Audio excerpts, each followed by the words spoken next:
Are you looking for more out of your life? Do you need ideas on how to start new businesses and how to move forward in your own personal life? Well, guess what? You have come to the right radio show. At You Can Overcome Anything podcast show, you will learn and hear from many people from all walks of life who are sharing their challenges, their stories, the habits, and the mind shifts they had to overcome to become who they are today. On top, you will get a chance to connect and see how you can overcome anything by networking and learning about your next move through this radio show. I present to you our great speakers at You Can Overcome Anything podcast show with your host, Cesar Espino.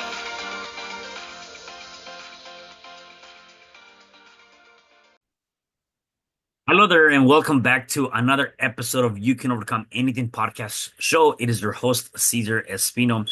And today I have a special guest. She is an attorney, an investor, an author. She obtained her BA from Rutgers University with honors and her Juris Doctor from Rutgers School of Law. She's a member of the New Jersey State Bar and admitted to practice in both U.S. Bankruptcy Court and U.S. District Court. She began her entrepreneurial journey as a co-owner with her mother, Lela, of the Real McCoy Daycare Center in Marlton, New Jersey. She's a certified teacher with a endorsement in early childhood education. She opened her law firm after her mother retired from the Real McCoy. The firm's primary areas of practice are real estate law and bankruptcy law. Since 2022, she's making a pivot to as a real estate investor, podcaster, business through the financial business consultant and entrepreneurial motivator through the Financial First Aid platform. This platform offers tools to entrepreneurs improving their personal and business finances to move them to financial freedom. It is my great pleasure to introduce to you Vera McCoy. Hey Vera, how are you?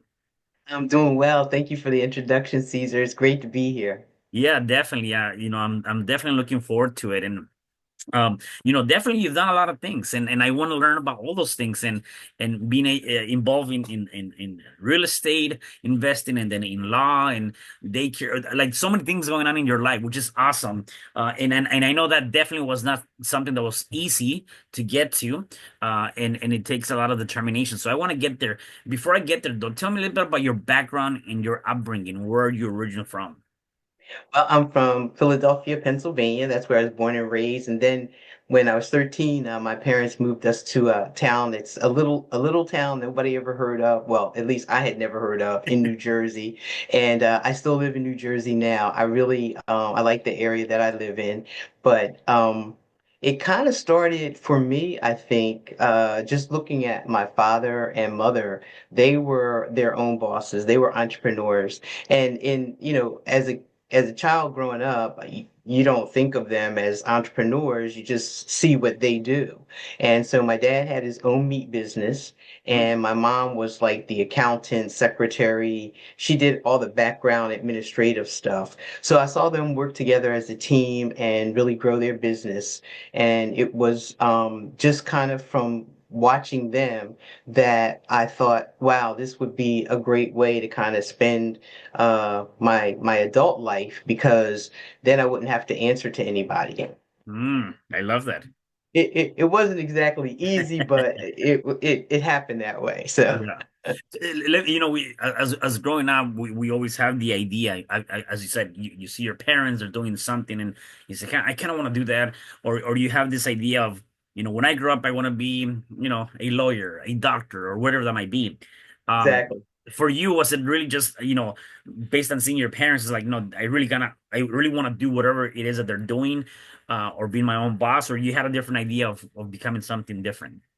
Yeah, because initially, they were big promoters of you should go to school and get your degree and this and that, and so originally it was more along the lines of I'm going to get up, I'm going to grow up, I'm going to get my degree, and then I'm going to get my law degree, and I'm going to be a lawyer. And I thought that that was pretty much everything that I wanted to do. It wasn't until I got older that I kind of thought in terms of, well, I could run my own business, and so that's when my mother and I kind of got together together and decided to open the daycare center with little kids. I love working with the little kids. They were so Yeah. much fun, you know. The business was challenging, Right. but working with them was really nice. It was really good experience. Yeah. No. Teaches you a lot of patience. Yeah. I was gonna say that for sure. I mean, definitely. I mean, having one or two kids, that's more than enough, and then having a whole daycare, that's definitely its own challenges, right? And you gotta be patient. Yes, it was. Yeah. So tell me, what were some like for you, like what were some of the big lessons, right, to on your journey towards Mhm. being your own boss and like you said opening up daycare, because again a lot of times we believe that everybody that has a business they have it done, they have it made. A lot of people believe that, and I at one point I did too, right? And really realizing that that is not the case. There's a lot of hurdles and there's a lot of challenges throughout that journey. And two things happen. Number one is people learn from that and they become better, or two, they don't learn enough to where they give up, right? And Yes. and part of it, and I think this is something that also happened with you, not sure at which point in your career, yet I believe that anyone that goes through becoming an entrepreneur and being your own boss, you go through those financial challenges, you go through a lot of financial hardships, right? And so, Hmm. how do we, what were the lessons and how do we overcome those things and be able Hmm. to come ahead? Because that's a huge one, right? And like when you stop seeing that money coming in, like, ah, man, I got to go back and get my so-called secure job 9 to 5.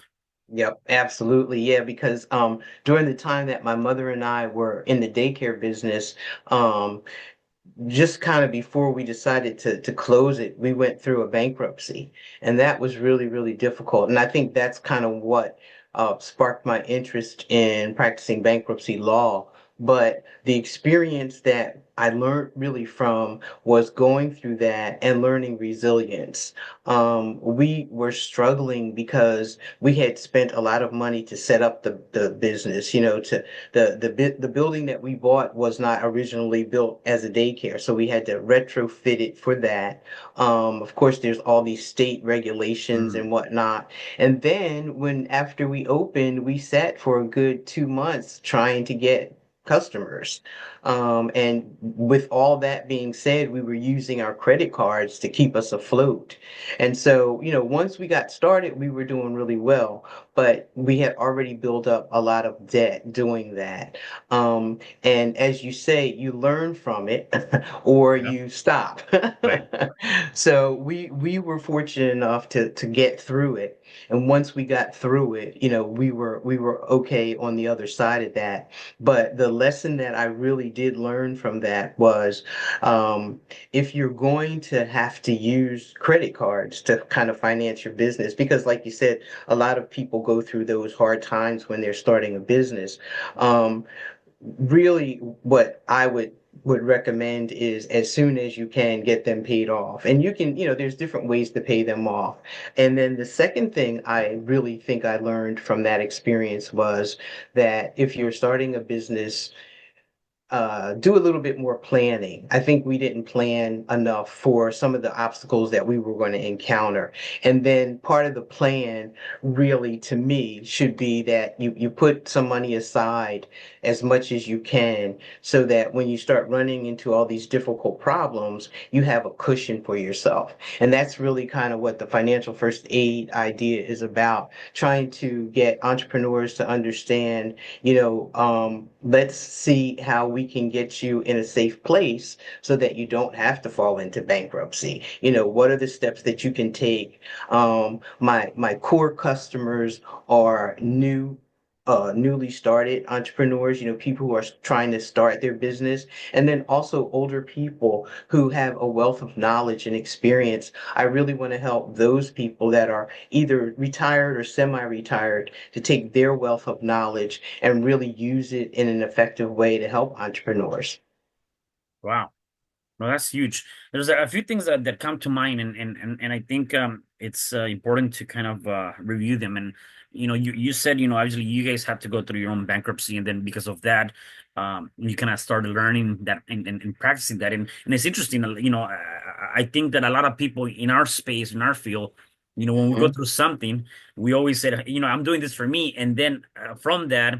that experience then allows you to say, you know what about if I can now do this for others? And then and I say that because I went through a different experience where I was learning NLP, so I'm NLP certified, neuro linguistic programming certified. And Oh, when I okay, did cool. that, I Hmm. originally did that for me to work on myself and just kind of, try to find myself in in a higher vibrational vibe, right? And go through all of that. And I said, Hmm. like this is something that I see the benefit of that. Maybe I need to figure out how I can now help other people doing that. And so a lot of people do that, right? When it comes down to that, obviously you came off of that, then you guys started that practice. The question I have, I'm sure many of your clients will come to you and ask, is it if you had the choice of, you know what, let me file bankruptcy and kind of hit the reset button and do it again, is that recommended or is it better to try to figure out how to make it even if you're financially challenged, right? Um, Yeah, that's a really good question because a lot of people are very, very fearful and reluctant to file bankruptcy. And and I get it, I really do understand that because it does hang around on your credit report for quite some time. But there's two ways to look at it. And the one way is you can look at it as, okay, I filed this bankruptcy. I'm a failure. I don't know what I'm doing. Or you could look at it as I'm gonna, as you said a few minutes ago, reset the start button, restart it up, start with a clean slate, get rid of all the debts and start over. And, I don't suggest that people do it multiple times. I mean, I think if you learn properly from the first time, you don't have to do it again. So, and part of that idea of that's what I'm saying is like, you know what, hey, put some money aside if you're going to try to do this, entrepreneurial thing. And then, there's also that time where you really can, be honest with yourself. Maybe this isn't working. I'm not cut out to be an entrepreneur. Maybe I do need to go back to my 9 to 5. I'm hoping that a lot of the people who, I can help don't have to go back to their 9 to 5 because that's not where their heart is. That's not where their passion is. You know what I mean? But if you've, experienced that you got this startup going, things seem like they're going okay, and then you hit a brick wall, boom. What do I do now? Well, perhaps you should file a bankruptcy. So it happens. Don't look at it as, you're a failure, but look at it as a fresh start, a clean slate, and I can get my program together and really know what mistakes I made before that I don't make again. yeah, yeah, for That's, sure. that's really how you should look at it. Yeah, and part of that too is when you start thinking about it, it's an opportunity, right? I mean, if you look at some of the major companies, they've done that. I think Walt Disney filed bankruptcy 7 times, and look where Disney's at, right? And so people utilize that as an opportunity, and I believe uh, part of that is that idea of the wealthy know what to do and when to do it. Yet the most Hmm. important thing is, as you mentioned, don't do it multiple times. And if you have to do it, then don't feel like it's a failure. Do that. And on the other side, now we got to be more disciplined. We got to be more Right. aware. Yes, Um, and definitely. right, and we gotta be able to say, okay, this was kind of take it as this was my last opportunity. Let me not screw it up by doing and changing things, right? And I think that's probably Exactly. part of the challenge. Is like a lot of people when they win the lottery, they get all this money, and yet because they're Yes, not educated enough, right, that's or right. Yep. financially educated or other ways, within a couple of years. They lose it all. They don't That's right. get into investments and they don't get into that. I think that's kind of the same thing with in my opinion, and you tell me if I'm wrong, is kind of like the same approach that we should be taking if you were to go through this route of hitting the reset button and filing bankruptcy. Yeah, I totally agree. I totally agree. And that's the thing with, working with my financial aid program, my financial first aid program. The program is really geared towards trying to get those newbie entrepreneurs to understand it really is a journey. It isn't a thing that you just jump into. So do a little planning. Yep. As you said a few seconds ago, be disciplined with, even though you've planned to do it. And then once you get into it, try to make sure that you do everything that you can to stay resilient because, everything starts in the mind. That's the first place your idea is going to start. Okay, I got this idea. I want to start this so and so business, whatever that might be. Okay, educate yourself. And that's what, first financial first aid really promotes mindset and education and motivation because, I was just talking to someone earlier today about she does short-term rentals. I know nothing about short-term rentals. This is something I might want to get into because I'm already into the real estate space. But after talking with her, I realized, you know what? That's even though it's real estate, it's a whole different type of real estate. Right. So, don't just jump into something because, like, okay, I love to bake or something like that, and I'm going to open up a baking shop. That sounds great, but there's a lot of work that goes in the background before you can actually jump out there and start your baking shop or whatever shop that, whatever the thing is that you're trying to do. I really do promote, the whole mindset piece and the whole resilience piece and the whole education piece because you got to have those things in order to stay afloat as an entrepreneur. You know, Yeah. you Yeah. know. No, exactly. Yeah. And the other thing that I think is interesting and definitely there's some merit and value there. You said that at the beginning it was kind of challenging, right? To being able to get those clients and customers. Uh, Right. Yes. how do you do it? Like what was that? Obviously a lot of times like, wait, yeah, why am I gonna trust you in the sense like why would I do business with you if you went through bankruptcy? Like, I don't know if I want to learn from you or I want to, hire you, right? And I'm sure that was part of that. Yet again, though, I think it was I forget if it was Jim Brown or Les Brown that talked about. I was listening to a podcast or one of his recordings, and he was talking about um, from somebody's tragedy, right? Right. A Right. something new and wonderful was born, right? Hmm. From that something ended up coming out that was great. And so same thing, right? Whether you went through that experience, now you're utilizing that to help other people. How do you get people to trust you, or and back then to work with you? Well, and that's a really great question. Um, I think first of all, well, where I'm at now, I get the people to, really most of my clients are from other people who recommend me. And I don't know how many of them know that, I went through a bankruptcy, but I think when you are, genuine and really authentic and willing to, admit that, I made a mistake. I don't know everything. And yet and still I've been able to come out on the other side of it being I would say somewhat successful. I'm not a millionaire yet. I'm working on that though. Yeah. But having, some degree of success, I think that kind of speaks volumes for getting people to trust you. They see me consistently doing what I do. I believe I do it well. And because of that, people grow to trust me. And then, of course, they're telling their friends, they're telling their family members. And that's really how I grew my legal practice. The same thing with the daycare center. We got a few customers who recommended it to another few customers.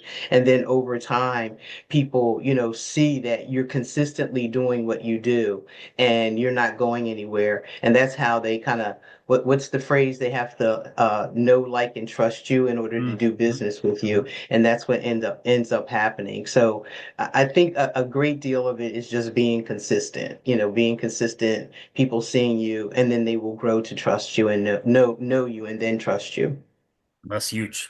Well, I know you're in this mission right now of motivating, inspiring, and also educating people, right? And you're Yes. doing that through different channels. So let's talk about some of those channels. Obviously you're have a podcast and you have other things going on. You were in a book, real estate investing. I think is about connecting people. Let's talk about all of that and how you're doing that. Well, I was fortunate enough because I participated in your book. Yes. That's the first time I've actually been published, and I was really excited about that. It was You Can Do Anything with Courage, Yes. and I did my little chapter on courage, but it was really a great way for me to jump into becoming an author. Writing is part of what I do as an attorney, Mhm. but I don't write like I wrote for your book. So I Right. was really excited about that, and I thank you for that opportunity. Um, and then in terms of educating. I try to do that with educating and inspiring. I do that with my YouTube channel, and that's called Financial First Aid. Hopefully, people will connect to that after they see this. Yes. My YouTube channel has quite a few videos. I have quite a few subscribers, and I'm looking forward to actually next year doing more. This year, I kind of slacked off a little bit, but that's one way as well. My YouTube channel is really getting hopefully more and more popular. I just started doing another podcast called 7 Minute Entrepreneurship, Mm. and that's just a real short video with some people that I know that I've helped. And I'm hoping to help more by using those snippets, those 7 minute podcasts, to get the word out for people to come and hopefully use the services that Financial First Aid has to offer them in terms of, getting their business started, keeping their business going, and hopefully growing their business, teaching them how to invest as well. So those are just some of the ways that, I've been really fortunate to help other people, outside of just practicing law. Yeah, for sure. And you're obviously getting your hands busy in many different things, which is good. And part of that is also getting into like real estate investing. Tell me a little bit about that part of your stuff. Yeah. Unfortunately for me, I didn't realize how significant that was when I got my first property. Yeah. Yeah. When my mother and I had the nursery school, we actually had a commercial property. That was the property that the Ah, school was on. We had a tenant there, a commercial tenant. Then we purchased a fourplex. We had tenants there.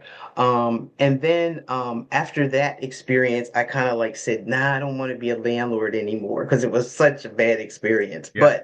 Right. But from that, I mean, I learned a lot from that. It took me a while again, but then I said, you know what, let me get back in the game. So I've done some fix and flips, have a long-term rental property now. And as I told you before, I'm thinking about getting into the short-term rental space.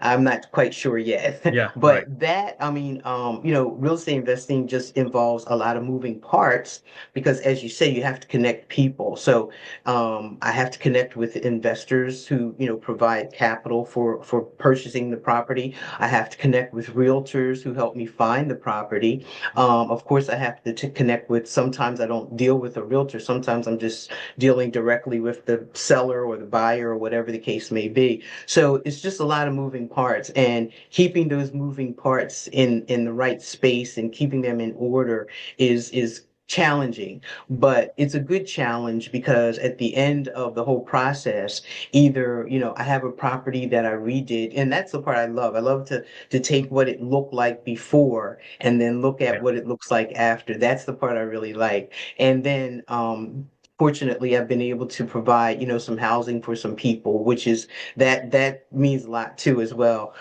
So that's been an interesting journey. In the last few years, I haven't been investing as much. I think kind of COVID slowed me down a little bit, but now I'm really getting my head back into that game, looking to buy a couple more properties and some doing some bigger projects coming up this year. I'm really looking forward to that, doing some multi-family units. Nice. That's huge. No, that's awesome. Well, let me ask you this. Obviously, with everything going on, like you must have some sort of Tony Robbins refers to them as rituals, so some habits, daily habits, or things that you do on a daily basis to kind of get you up and running, getting organized. Like, share some of the things that you do on a day-to-day basis. Wish I was even more organized. But But really, on a day-to-day basis, yeah, usually I try to spend some time on each one of those things. I'm working on becoming more disciplined with the writing piece, the author Yep. part, where I'm wanting to do like at least an hour a day of writing. Mm. I do that now, kind of journaling, but I don't do it consistently enough. I make sure that I do look over some properties every day just to see is there something out there that I want. I also try to make sure that I do at least a little exercise every day, whether it be walking or I'm a big yoga person now. I've been doing yoga, I don't know, maybe for the last few years, just before kind of like COVID hit. And so the whole yoga piece is really nice. I try really hard to spend some time in meditation and just take some time, just stop, Yeah. for at least a half an hour during the day and just really focus on some self-improvement, some calming things because with doing all these different things, your head can be 50 places at the same time. So just take that time. So that's one of the things that I try to do almost every day. And I think those are really mostly the most consistent things I do. The exercise piece, the yoga piece, the mind kind of set piece. I don't listen to a lot of the news, so my husband does. So, if I want to know what's going on, I can ask him. But Right.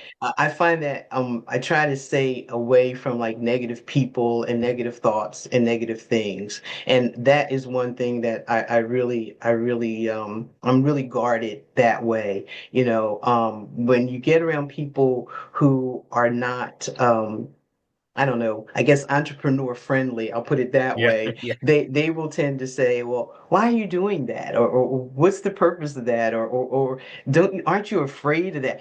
People have a lot of fear and they like to cast their fear onto you.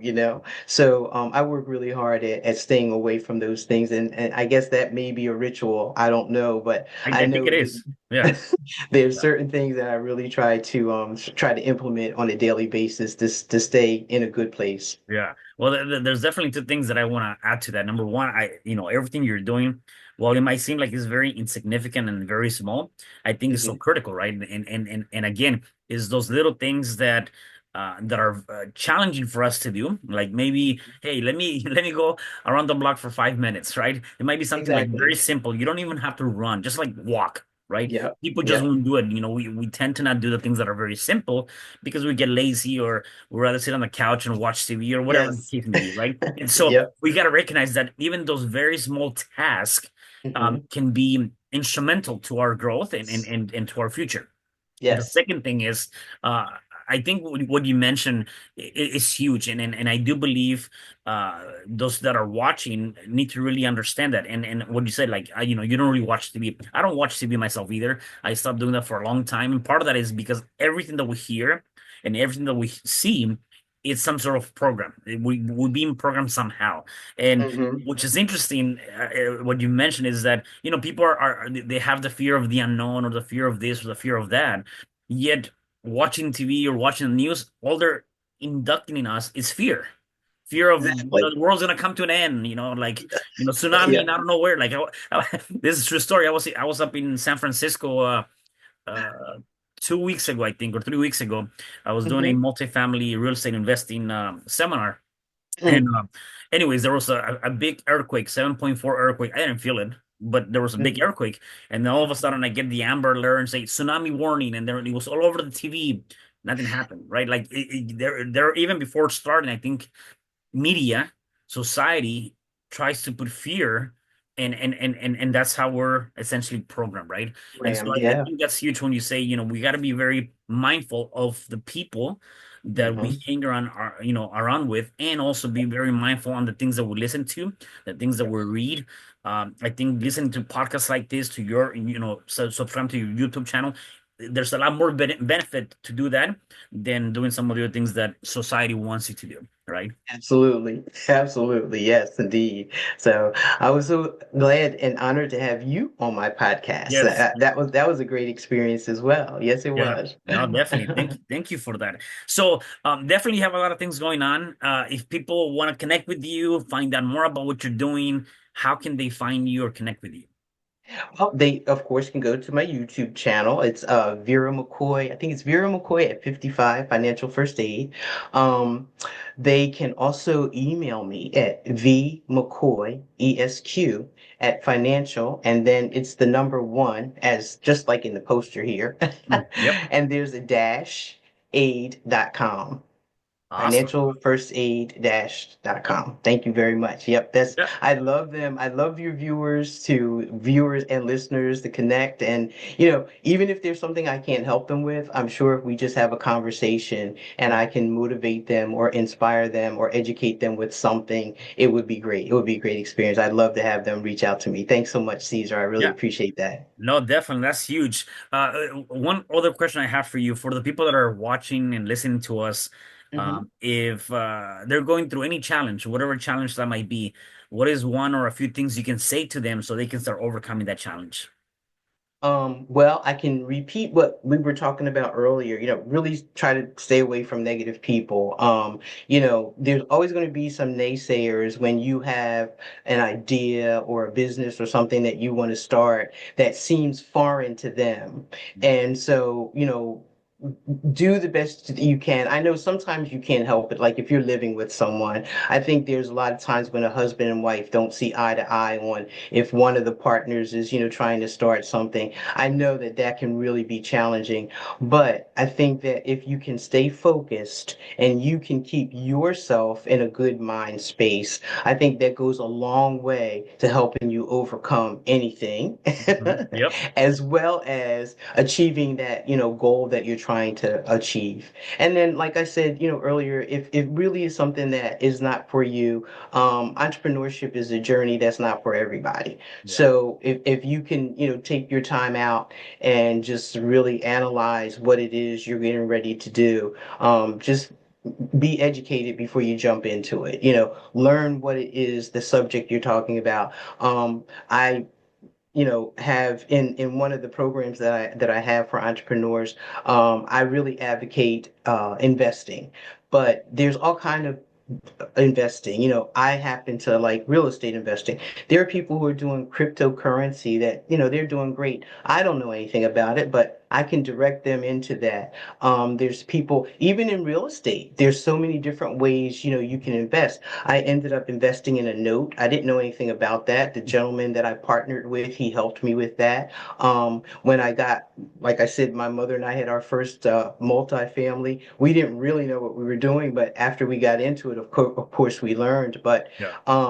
once you start taking on these smaller projects, figure out when is a good time for you to scale up.